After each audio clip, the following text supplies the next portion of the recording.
Andhra Pradesh assembly ఎన్నికల్లో చరిత్రాత్మక విజయాన్ని సాధించిన చంద్రబాబు అదే స్థాయిలో చరిత్రలో నిలిచిపోయేలా 5 ఫైళ్లపై సంతకాలు చేయనున్నట్లు తెలుస్తోంది. ఎన్నికల ప్రచారంలో హామీ ఇచ్చిన మేరకు 5 ప్రధాన అంశాలపైనే చంద్రబాబు ఫోకస్ పెట్టినట్లు సమాచారం. యువతకు పెద్దపీట వేసేలా మెగా డిఎస్సి, నైపుణ్య గణన, ల్యాండ్ టైటిలింగ్ యాక్ట్ రద్దు, పింఛన్ల పెంపు, అన్నా క్యాంటీన్ల పునరుద్ధరణ దస్త్రాలపై సంతకాలు చేయనున్నారు. సచివాలయంలోని మొదటి బ్లాక్లో సీఎం ఛాంబర్లో ఇవాళ సాయంత్రం 4:41 చంద్రబాబు బాధ్యతలు స్వీకరించనున్నారు. అసెంబ్లీ ఎన్నికల ప్రచారంలో యువతపైనే టీడీపీ ఎక్కువగా ఫోకస్ పెట్టింది. అందులో భాగంగా టీడీపీ అధికారంలోకి రాగానే మెగా డిఎస్సి ఇస్తామంటూ హామీ ఇచ్చారు. ఆ మేరకు మొదటి సంతకం మెగా డిఎస్సి ఫైల్పై పెట్టనున్నారు. అనంతరం వైసీపీ ప్రభుత్వంలో ఇచ్చిన డిఎస్సిని సవరించి కొత్తగా ప్రకటన విడుదల చేయాల్సి ఉంటుంది. పాఠశాల విద్యాశాఖ పరిధిలోని విద్యా సంస్థలో 13,000కు పైగా పోస్టులు ఖాళీగా ఉన్నట్లు ప్రాథమికంగా అధికారులు నివేదిక రూపొందించారు. వీటిపై సీఎం చంద్రబాబుతో చర్చించి అధికారికంగా ప్రకటించే అవకాశం ఉంది. ల్యాండ్ టైటిలింగ్ యాక్ట్ అమలు చేసి ప్రజల స్థిరాస్తులను కొట్టేయడానికి జగన్ ప్రయత్నిస్తున్నారు అంటూ చంద్రబాబు ఎన్నికల ప్రచారం చేశారు.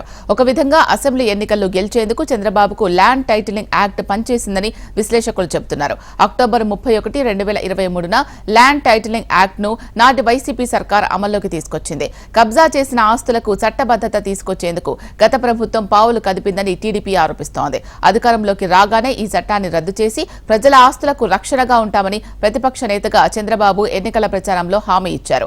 మేనిఫెస్టోలోనూ ప్రకటించారు. జగన్ ఫోటో ముద్రించిన పాస్ పుస్తకాన్ని ఎన్నికల ప్రచారంలో చించివేసి ప్రజలకు భరోసా ఇచ్చారు. 2014లో అధికారంలోకి రాగానే చంద్రబాబు 200 రూపాయలను ఉన్న పింఛన్ను 5 రెట్లు పెంచి 1000 చేశారు. తర్వాత దాన్ని 2000కు పెంచారు. ఈసారి ఎన్నికల ప్రచారంలో 4000కు పెంచుతామని హామీ ఇచ్చారు. అంతేకాదు ఏప్రిల్ నుంచి పెంచిన పింఛన్ వర్తింపచేస్తామని ప్రకటించారు. దివ్యాంగులకు పింఛన్ 6000 ఇస్తామన్నారు.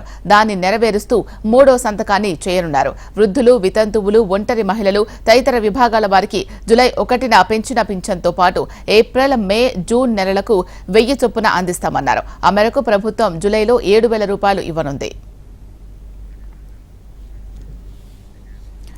గత టీడీపీ ప్రభుత్వ హయాంలో రాష్ట్ర వ్యాప్తంగా 183 అన్నా క్యాంటీన్లు ప్రారంభించారు. పూటకు 5 రూపాయల చొప్పున 3 పూటలకు కలిపి 15 రూపాయలకే ఆహారాన్ని అందించారు. రాష్ట్ర వ్యాప్తంగా సగటున రోజుకు 2,50,000 మంది అల్పాహారం భోజనం చేసేవారు. ఇందుకు గాను అప్పట్లో 31,06,00,000 ఖర్చు పెట్టారు. వైసీపీ ప్రభుత్వం అన్నా క్యాంటీన్లను మూసివేసిందని, అధికారం చేపట్టిన వెంటనే వాటిని తిరిగి పునరుద్ధరిస్తామని చంద్రబాబు ప్రకటించారు. ఆ మేరకు చంద్రబాబు 4వ సంతకాన్ని అన్నా క్యాంటీన్ల దస్త్రంపై పెట్టనున్నారు.